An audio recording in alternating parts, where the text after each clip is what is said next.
This time we explore the rich history and timeless beauty of the Mackinac area of Michigan.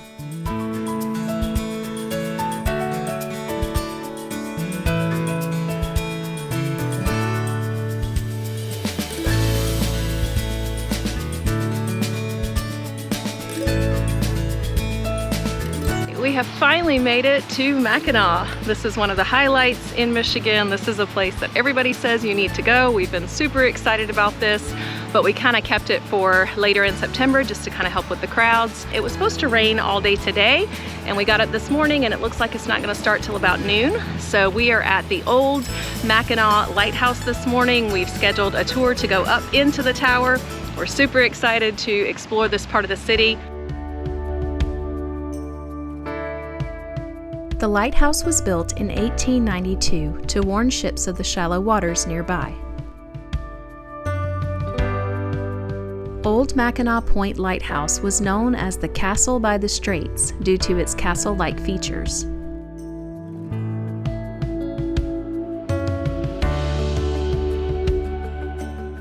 The lighthouse here operated until 1957, and the reason it was closed is right over there. It's the Mackinac Bridge. The lighthouse here is only 55 feet tall, at least that's how tall the light is, but the lights on top of the Mackinac Bridge are 550 feet tall, 10 times higher. And it had electric lights installed on that for aircraft as well as for ships. And at that point, the lighthouse just simply wasn't necessary any longer. So at that point, it was sadly closed and turned into a maritime museum.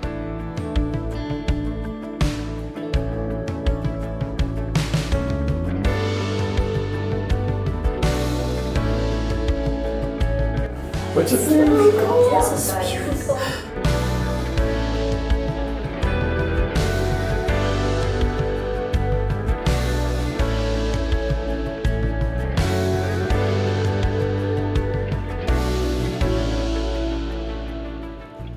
Steam boilers powered the foghorn that was used to warn ships when the lighthouse wasn't visible. 3, 2, 1.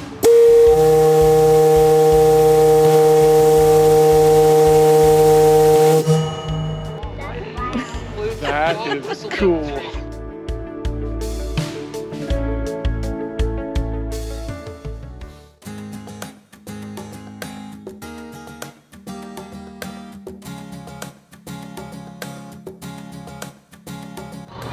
We made it. We are on the ferry to get over to Mackinac Island. That's the big thing, that if you come around to this area, you have to go to Mackinac Island. That's what everybody's told us. So The ferry left at 7:30, and there was some construction that kind of held us up this morning, so we made here with about, what, 8 minutes, 8 minutes, something like that to spare, not a lot. But we're trying to get out here early because the early bird gets the worm. Although it's the second mouse that gets the cheese.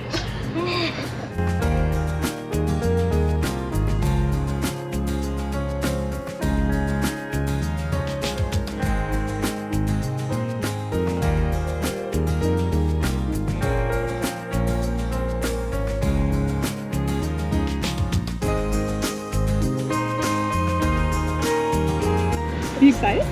Yes!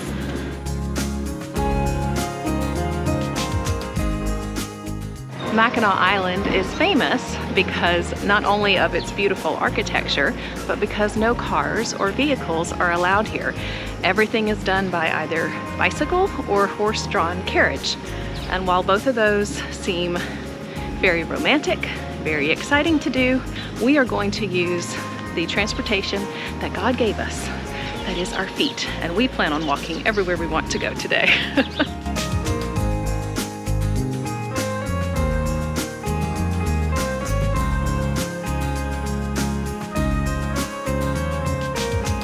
And a big part of the reason why we're using our feet to get around the island is bicycle rentals have gotten a little spendy. It would cost us about $16 per person per hour to rent a bike.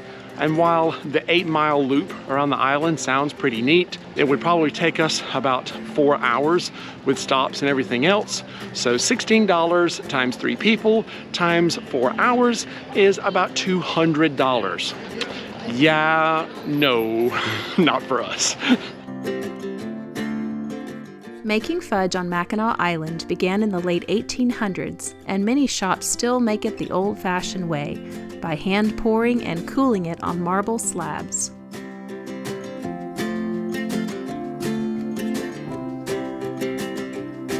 Well, we've heard before we got here that you have 2 strong odors on Main Street right here. You've got fudge and you have horse manure, and they combine to create mudge. I don't know that I like the sound of that.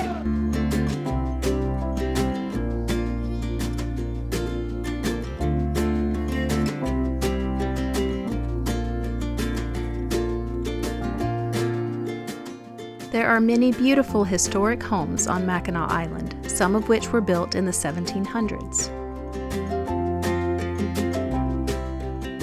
Most of these have a Victorian design, featuring intricate woodwork, bright colors, and wraparound porches.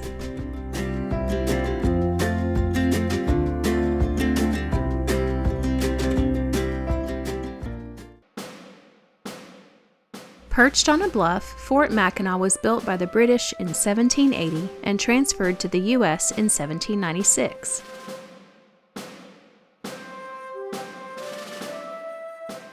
These original barracks are some of the oldest buildings in Michigan. When Mackinac Island became America's second national park in 1875, the soldiers here were responsible for its protection.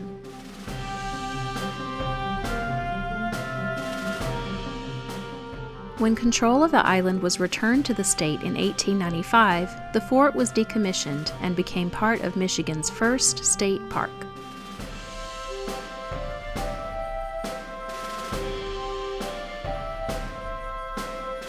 This is a pretty cool, it's old school water heater, but at the time I'm sure that they were very glad to have it.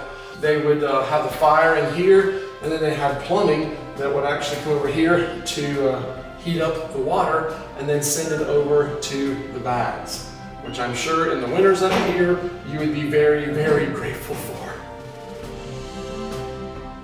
They use this to let out steam.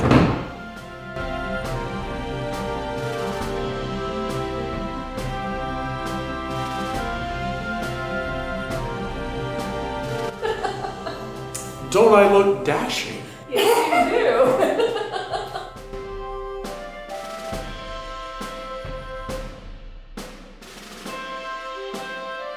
What a fort! You could be a soldier. Well, maybe not a soldier, but you get on this bed. It's so squishy.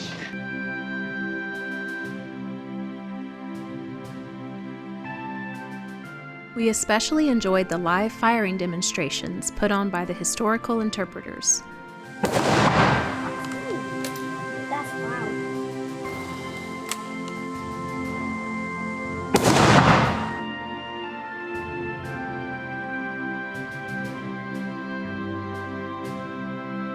Ready? Fire!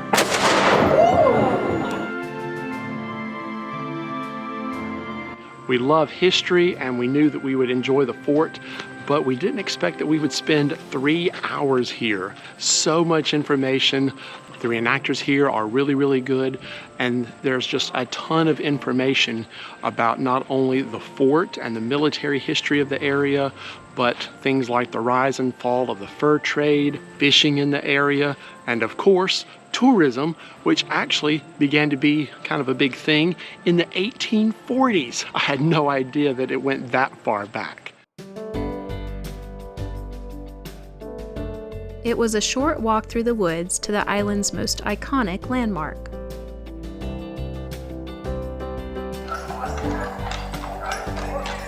I think I could get used to walking and hearing nothing but the clip-clop of horses.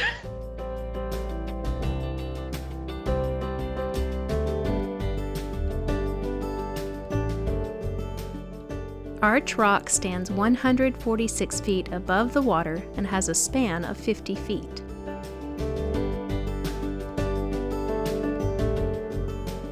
We thought that there were quite a few people congregating around Arch Rock until we spoke with a gentleman who lives here on the island, and he's like, oh, no, that's nothing.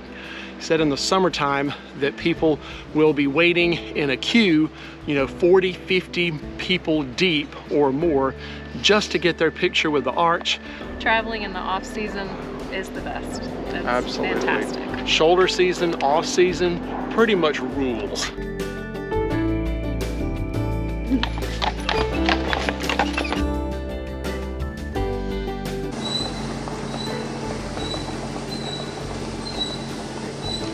That was a gas-powered, horse-drawn street sweeper. I never knew that such a thing ever existed.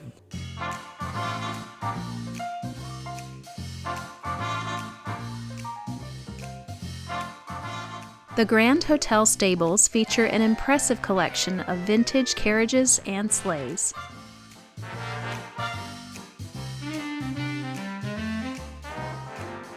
Many date back to the 19th century and include elegant Victorian-era models. Seeing how carriage designs progressed over the years was fascinating.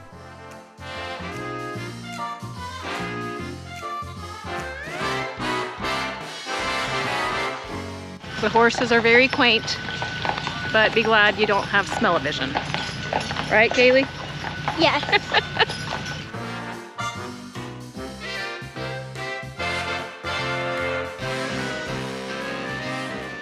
Well, without a doubt, the most iconic building on Mackinac Island is the Grand Hotel. This was built back in the late 1800s, and it boasts the world's largest front porch.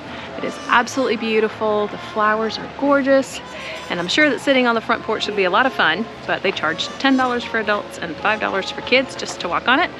So we're gonna just enjoy the view from down here and With all the rest of the lowlifes. and save that $25.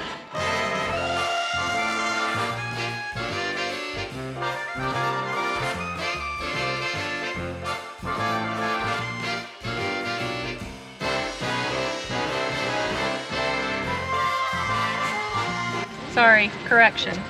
$36 for all three of us to go in. That's inflation for you.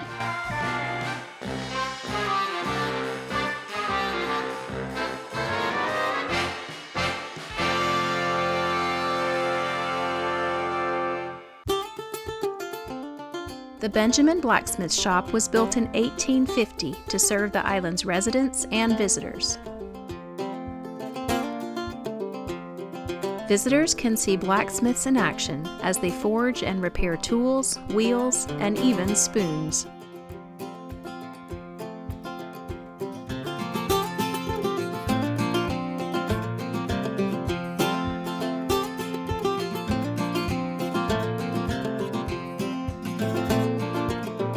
It's a heart. Yeah, there's a heart in there. Aww, Punched a heart in there to make it look a little cuter. it's so cool. There you That's so cool. Say dinner's ready! Dinner's ready. Oh, there's a bigger one. go. All right, Mom, you want to show them up? I will. Oh, wow.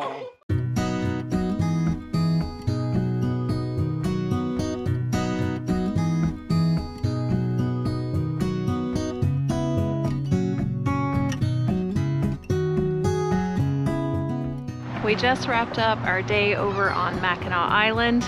We didn't track it, but we wound up walking probably about 5 miles all around the island, and we're tired. But it was a lot of fun. We are super glad that we did not rent bikes. We're glad we didn't do the horse and carriage thing. It was really easy to get around. Everything was very walkable. I think we actually may have set a record for spending the least amount of money on the island that anyone has ever not spent. We had a pass for the fort that included the lighthouse and the fort here in Mackinac City. So that was already included. You know, we tried the fudge. The fudge we heard was amazing, and we tried it. It was good. It was no better than any other fudge we've had anywhere else, so we didn't feel the need to buy any here. We didn't spend very much at all, and we still had a great time. I know why the island is such a draw. It is kind of like stepping back in time with not having the cars around and just having horses and, you know, people walking around and biking. We know that we will probably never come back here, so it was kind of a once-in-a-lifetime thing. Glad we did it. It is very touristy, so just keep that in mind. It's a beautiful town, beautiful island. We're gonna head back home, hopefully have a good night's sleep. We've got one more adventure planned for Mackinac City tomorrow morning, and then we head back north up into the UP.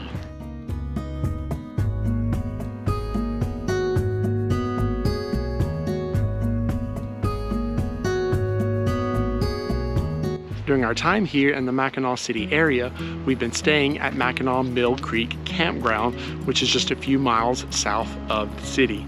And it is huge. Got to be the largest campground we've ever stayed in. They have almost 700 campsites and over 100 cabins, which is just bonkers. They told us that back on Labor Day, they had 347 people check in one day. We got a 30 amp full hookup site for $36 a night, which in a place with this many tourists, that's not bad at all. That is a steal. But the real draw is just right over here.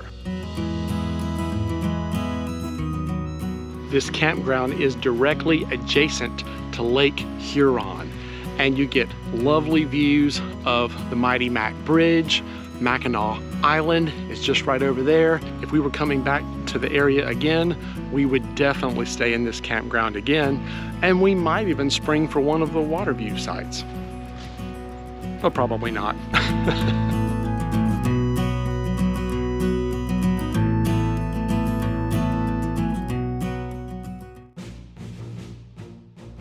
Colonial Michilimackinac is a reconstructed 18th century fort and was originally built to control the fur trade.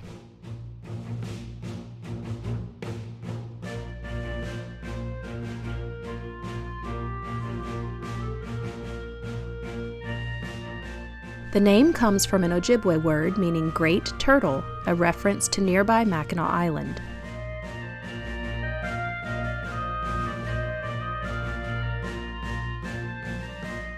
Today, the fort is a living history site and has many interpreters portraying those who worked and lived here.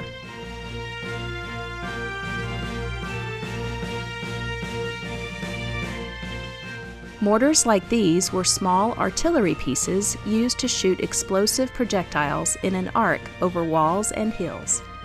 Fire!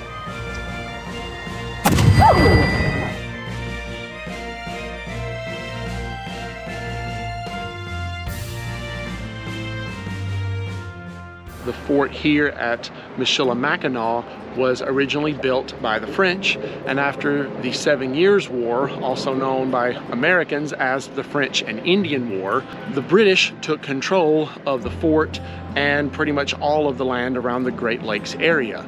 And a lot of their policies didn't go over very well with the native peoples, the Ojibwa, the Odawa, and other tribes. And there was an attack here in 1763 in which 15 British soldiers and traders were killed.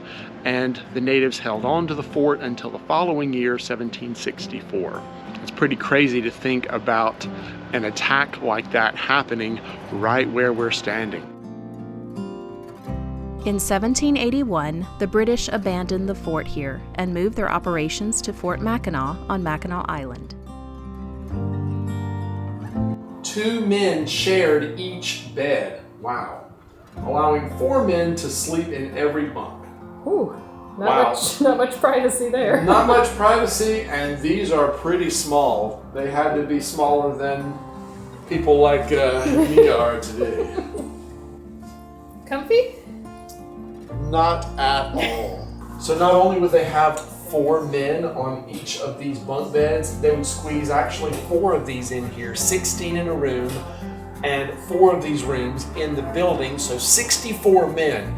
Can you imagine what it smelled like, considering that they weren't bathing very often? Oh, gross.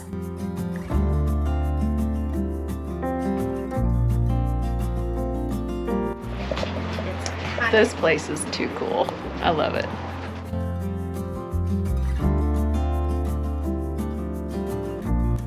What is that? It's a raccoon! Oh my goodness!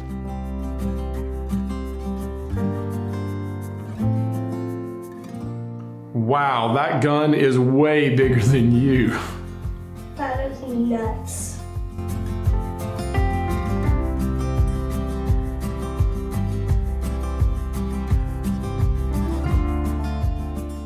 Food staples for the soldiers included wild rice, bread, wild birds, and locally grown produce.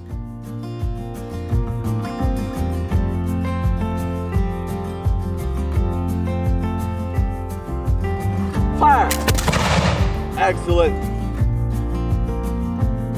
Present. Fire! Fire, private, low! We had just enough time to tour it before the rain started, so.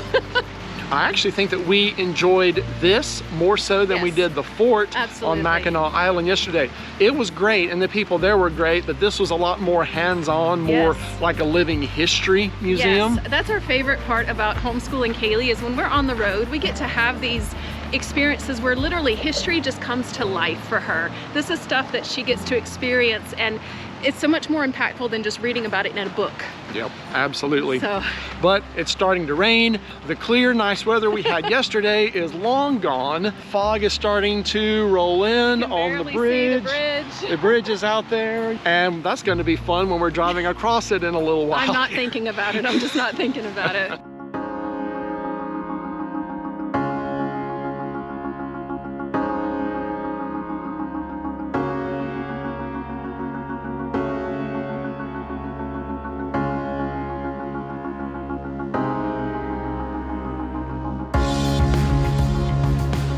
Join us down the road as we head back to the Upper Peninsula, where water is the star of the show.